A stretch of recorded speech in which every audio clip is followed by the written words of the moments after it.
Wala pa rin pagsidlad ang tuwa at pasasalamat ng mga magulang ng conjoined twins sa Pangasinan na napaghiwalay sa pamamagitan ng matagumpay na operasyon.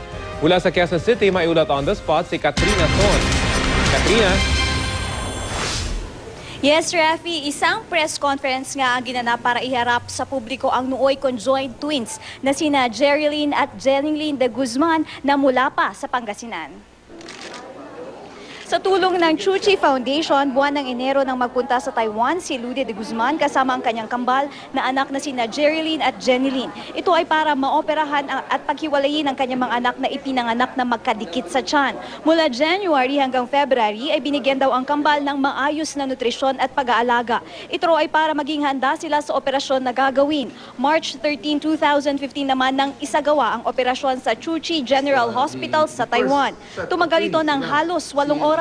Dito pinaghiwalay ang tiyan ng kambal, atay at kanilang sternum.